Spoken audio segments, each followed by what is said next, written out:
سلام جوړ په خیر. نن پنجشنبه د کاب یاقوت میاشتې شپږم او د روان زیږدیز کال د فبروري میاشتې 25مه نیټه ده. خبري مجلې ته ښه راغلاست. خو په پیل کې هم د څو مهمو خبرونو سره ټکي. روزګان کې دنیا بیمان او مدني فعالان د جګړې له ښکېلو لوري غواړي چې عامه تاسیسات یې نه ورانوي. د ملت د ملي منافعو سره په ټکر کې وي، هغه ټوله د الله په کتاب د هغو خرابول حرام. غزني کې د یوه سیمه ییز روغتون کارکوونکو اعتراض کړی.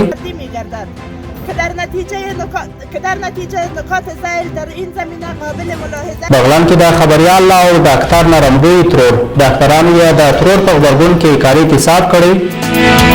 المان په افغانستان کې د خپلو سرتیرو ماموریت غځوي او روسیه او سعودي د نظامي همکاریو تړون لاسلیک کوي.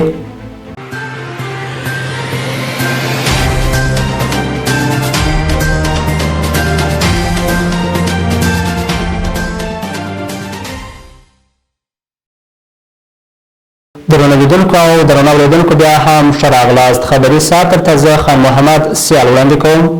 روزګان کې سیند کې د موټرو بندېدو پیښه کې 10 تنه مړه شوي. دغه پیښه پرون د روزګان ولایت ګیزاب ولسوالۍ کې هغه مهال رامنځته شوې کله چې د واده موټر د روزګان د ګیزاب ولسوالۍ اړوند هلمند سیند کې بند شو او اوبه ورغلې. د روزګان د والي ویان د احمد شاه ساحل وایي چې په دغه پیښه کې 10 تنه چې ښځې او ماشومان هم پکې شامل دي مړه شوي دي. طالبانو بیا ویلي چې یاد موټر د افغان دولت لخوا د یوه تخریب شوي پله له امله سیند ته لوېدلی او پکې 8 تنه ملکیان مړه شوي دي. د روزګان ولایتي مسؤلینو تر اوسه د طالبانو دې نظر ته غبرګون کې څه نه دي ویلي. روزګان کې دنیا عالمانو او مدني فعالانو د وسلوالو طالبانو او حکومت څخه غوښتنه وکړه چې عامه تاسیسات یې نه ورانوي. دوی ویل چې د جګړې پر مهال په مرکز ترینکوټ او ولسوالیو کې زیات عامه ځایونه وران شوي دي. د دې تر څنګ یې پر دواړو لورو غږ کړی چې نور د جګړې ته بس ووایي د سولې لار دې خپله کړي. مرکز ترینکوټ کې دیني عالمانو او مدني فعالانو د جګړې له ښکېلو غاړو څخه غوښتنه وکړه چې د جګړې نړیوالو قوانینو ته په پام دي د عامه ځایونو لکه سړک، پل، پیلچک او ښوونځیو ساتنه وکړي. دوی له دواړو ډلو څخه غوښتنه وکړه چې د سولې له رامنځته شوي فرصت څخه دې ګټه واخلي او نور دې دغه ناورین ته د پای ټکی کښېږدي. الله رب العزت فرمایي چې ای زما بندګانو تاسو خپل مابین جوړ کړئ.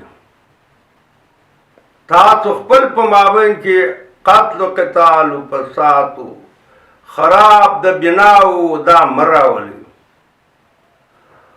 او الله رب العزت چې دی لا يحب الفساد فساد نه خوښوي.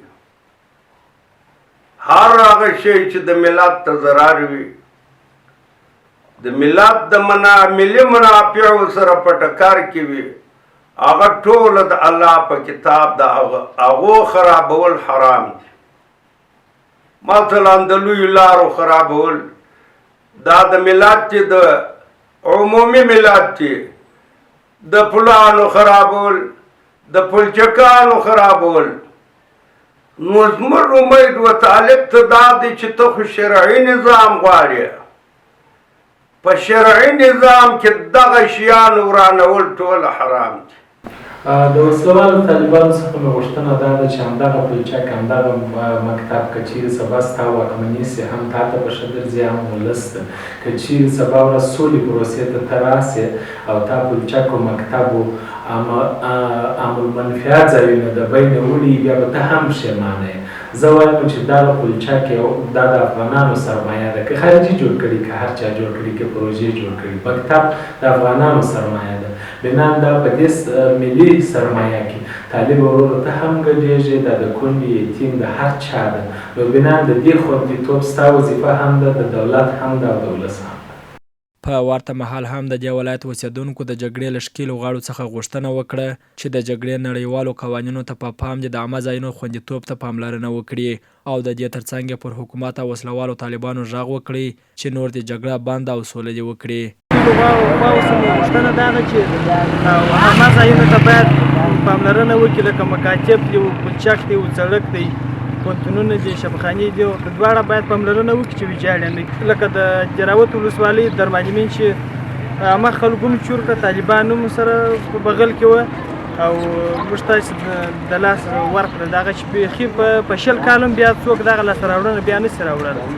زما د وسلوال طالبان څخه دا غوښتنه ده چې تر څو بالان و د افغانانو خویندې میندې ونه ژړې پلچکو پولو دا پټاو نه کړي دا افغانان دي ولې دا د پاکستان وزلې د افغانستان ته یې راستې دلته جنګېږي. نو زما دا هیله ده چې په دې کې ورته زده کړه کوي نو باید دوی دا پټاو نه کړي.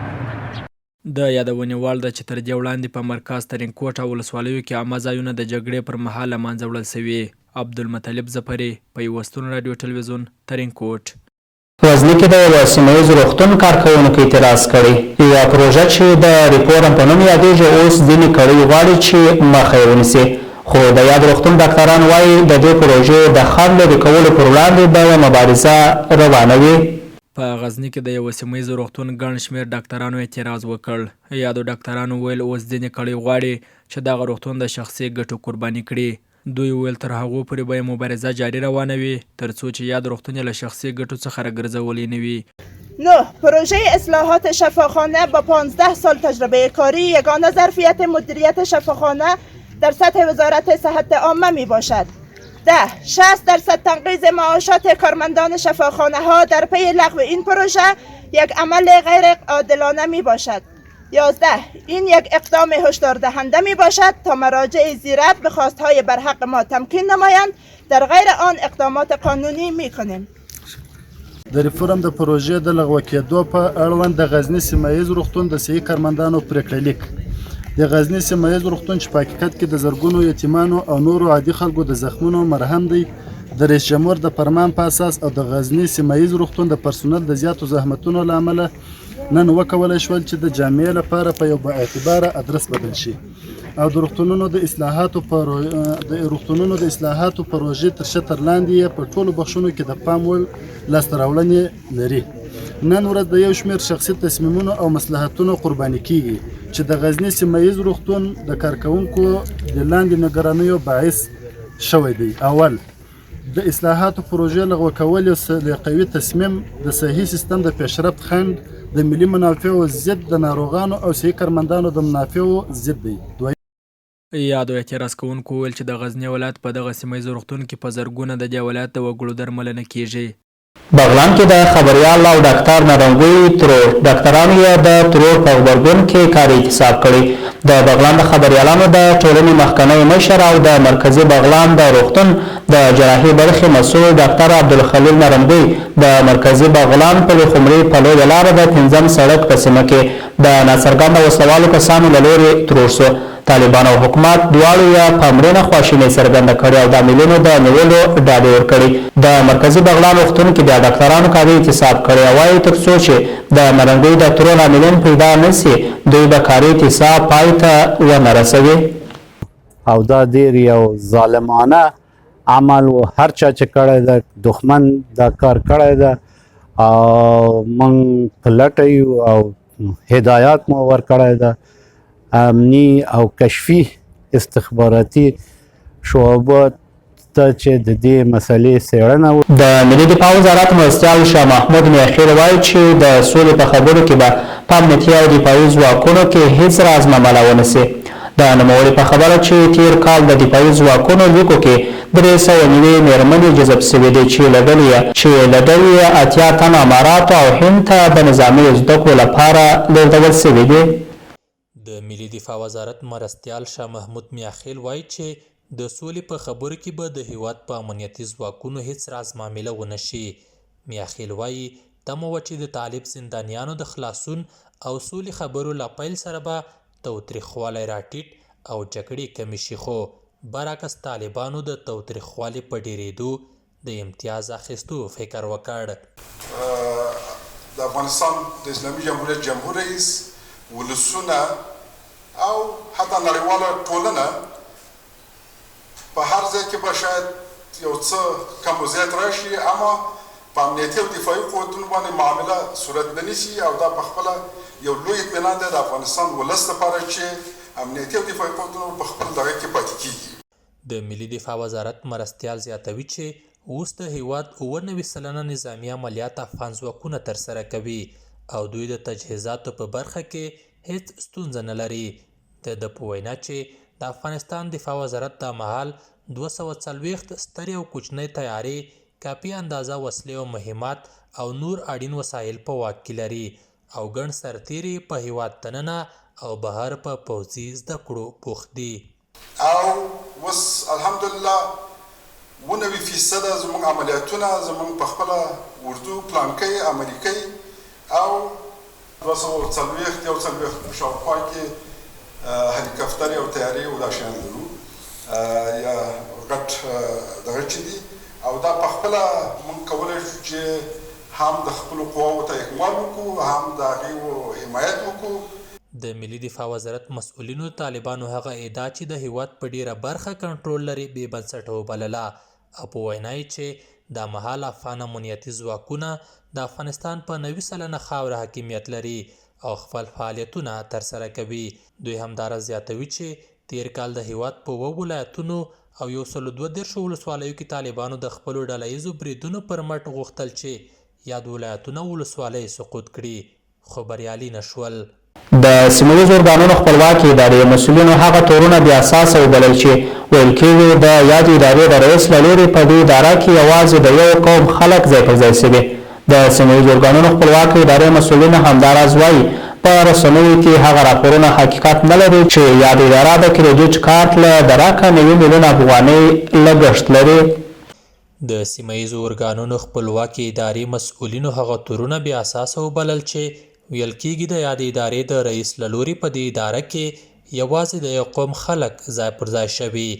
د دې ادارې مشر شمیم خان کټوازي چې د یو مطبوعاتي کنفرانس پر مهال یې رسنیو ته خبرې کولې وویل چې په یاده اداره کې هیڅ قومي تعصب نه دی پلل شوی او په وینا یې هغه تورونه بې بنسټه دي چې په دې اداره کې د مقرریو پر سر د قومي تعصب په نوم راپورته شوي. نورو برخو کې موږ داسې طرز العملونه جوړ کړي دي چې په هغه کې ملي وحدت تامین ده او تعصب اصلا د لار نسته پکې تعصب کې اوسي ځکه موږ ولسوالان د خپلې ولسوالۍ نه یو څوک مقرروو دي خلکو په خوښه او د هغه ولسوالۍ کې چې هر قوم زیات د هغه مقرریږي. موږ معاونین دي ښځینه معاونین یې مقرروو او موږ د خپل ولایت نه یو څوک مقرروو. موږ اوس د ښاروالانو د مالي او اداري معاونینو لپاره پروګرام موږ جوړ کړی چې د خپل ولایت نه یې نوموړي چې ملت ته د حساب ورکونې په غونډه کې خبرې کولې وویل چې روان کال یې د دې ادارې 98% عادي او 88% پراختیایي بودیجه په مصرف رسولې. کټوازی وایي چې د کورونایي وضعیت سربیره یې د 1999 کال پر جریان کې د ښاروالیو په عوایدو کې 6% زیاتوالی راغلی او د 22 ولایتونو د ټولنیزو ښځینه مرستیالانو په ګډون یې د یوې نوې کړنلارې پر اساس 232 نوي ولسوالان ګمارلي او د سیمهییزې حکومتوالۍ په برخه کې یې ګڼې اسانتیاوې رامنځته کړي.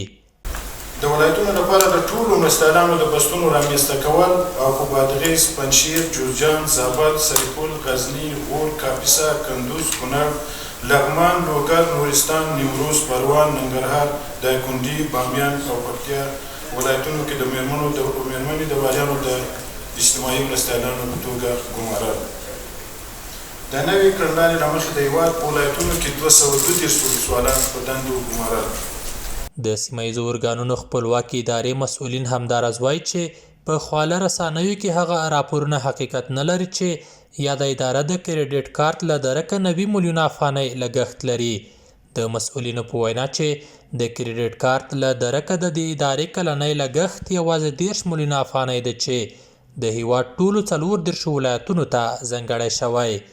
مطابق پالیسی و حکم رئیس جمهور کریدیت کارت برای کارمندان دولت به نظر گرفته شده ولی مقداری که دست کرده اون نیست مجموعاً 31 میلیون و چند صد هزار است که شامل این بخشا میشه. د سیمهییزو ارګانونو خپلواکې ادارې په وینا چې د پرانیستې حکومتوالۍ د ژمنو تطبیق د ښاروالیو بودیجې د جوړولو پروسه کې د خلکو ګډون زیاتول او د ښاروالیو عوایدو راټولولو د الکترونیکي سیستم رامنځته کول یې د روان کال مهمې لاسته راوړنې دي.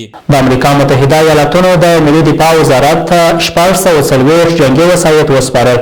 د امریکا متحده ایالاتونو د ځانګړو مراسمو په ترڅ کې د ملي دفاع وزارت په لوجستیک قومندانۍ کې د ملي اردو ځواکونو سره د نویو جنګي وسایطو کومک کړی. شاه محمود میاخیل د ملي دفاع وزارت لومړی مرستیال او سرپرست د دې کومک نه مننه کوي او وایي چې د ملي دفاع وزارت د رهبرۍ په لومړیتوب کې د ملي اردو ځواکونو ظرفیت او وړتیا لوړونه ځای لري تر څو د دې وزارت د برنامې او ستراتیژۍ پر بنسټ ملي اردو ځواکونه په نوو جنګي تجهیزاتو مجهز شي. په دغه وسایطو کې 640 ارادي جنګي وسایط سپارلي.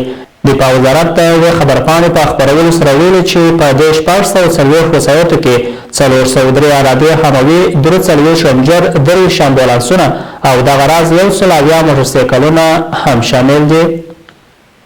د ملي امنیت شورا ویاند وایي چې طالبان لا هم د بهرنیو ترهګرو سره اړیکه لري. د ملي امنیت شورا ویاند وویل چې طالبان پر خپلو ژمنو ونه درېدل او لا یې تاوتریخوالی ډېر کړی. د وویل چې د وسلوال طالبانو په لیکو کې بهرني ترهګر شتون لري او د القاعده ډلې سره یې اړیکې د پخوا په څېر دوام لري.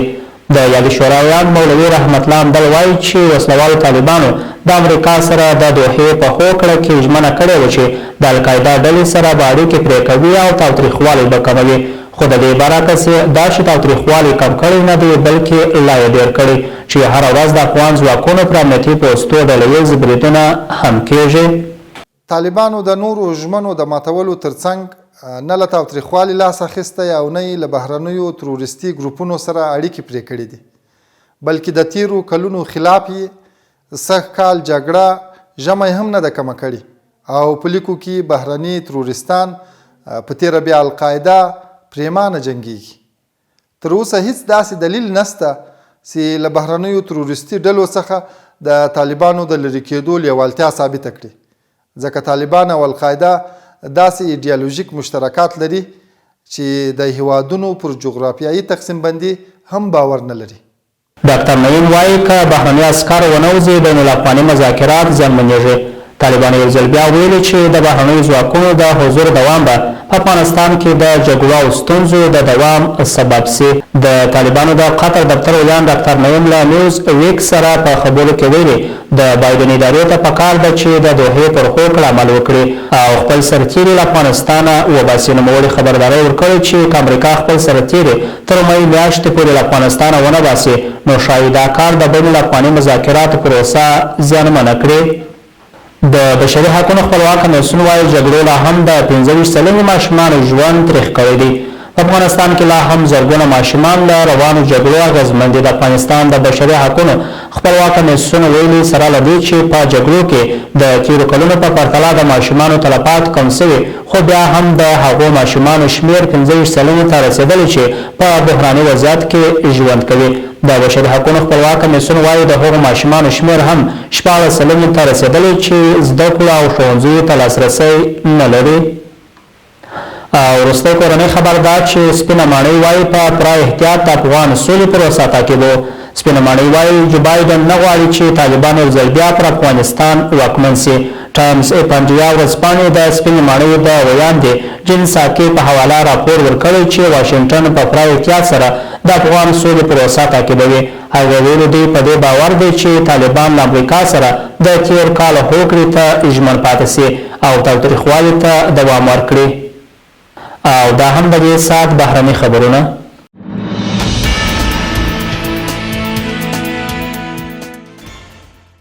روسیه او سعودي د نظامي همکاریو تړون لاسلیک کوي. روسیه رسنیو راپور ورکړی چې مسکو او ریاض د نظامي همکاریو د یو نوي تړون د چمتو کولو په حال کې دي. د روسیه الیوم خبري شبکې د راپور له مخې روسیه او سعودي د داسې یو تړون د چمتو کولو په حال کې دي چې پر بنسټ به یې دواړه هیوادونه یو بل سره نظامي همکاري لا پراخه کړي. راپور کاږي چې په دې تړون کې به له ترهګرۍ سایبري بریدونو سره مبارزه د پوځیانو روزنه نظامي طب نظامي تاریخ او نور نظامي همکاري شاملې وي.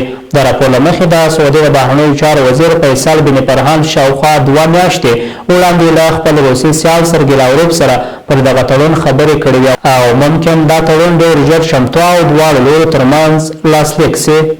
رویټرز وايي ایران 15 کیلوګرام یورانیم ذخیره کړی دی. رویټرز په راپور کې ویلي د ایران پارلمان د دغه هیواد له حکومته غوښتي چې باید هره میاشت 10 کیلوګرام یورانیم ذخیره کړي او په یو کال کې باید دا کچه 120 کیلوګرام ته ورسیږي. په په راپور کې راځي چې د ایران دغه ذخیره کړي یورانیم له 20 سلنې غنا برخمن دي او په دې معنا چې په نظامي تجهیزاتو کې هم کارېدلی سي. سرچینه کاږي چې ایران دم ګړۍ 11 کیلوګرام او 600 ګرام یورانیم لري او اروپایي هیوادونو ایران ته نوې خبرداری ورکړې. اروپایي هیوادونو ایران ته د اټومي فعالیتونو په تړاو نوې خبرداری ورکړې. فرانسې، بریتانیا او جرمني په ګډه خپره کړې اعلامیه کې له ایران غوښتي چې د اټومي انرژۍ نړیوالې ادارې ته د خپلو فعالیتونو د څار بشپړه اجازه ورکړي او په دې برخه کې د ستونزې نه جوړوي. یا د هیوادونو له ایران غوښتي چې د اروپایي هیوادونو خبرداریو ته دې جدي پام وکړي او دغه هیوادونه دې سخت اقداماتو ته نه اړ باسي. درنو لیدونکو د هوا حالاتو د لیدلو لپاره زموږ ملتیا وکړئ.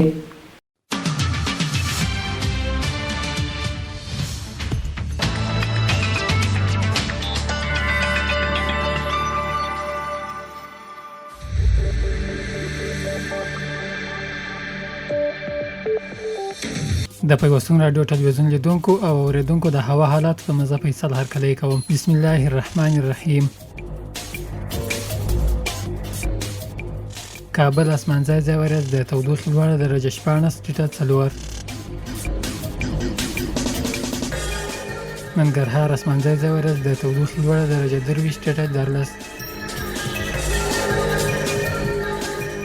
بلخ اسمان ورځ د تودوخې لوړه درجه 10.-2. هرات اسمان شین د تودوخې لوړه درجه 4.-4. کندهار اسمانځای ځای ورځ د تودوخې لوړه درجه 20.9. روزګان اسمانځای ځای ورځ د تودوخې لوړه درجه 11.3. زابل اسمانځای ځای ورځ د تودوخې لوړه درجه 22.6. او په هلمند ولایت کې به هم سبا اسمان شین وي د تودوخې لوړه درجه 9.9. د پیوستون رادیو ټلویزیون لیدونکو او اوریدونکو دا و د هوا حالات چې د سانتیګریډ په درجه اټکل شوي وو. له ملتیا مو مننه.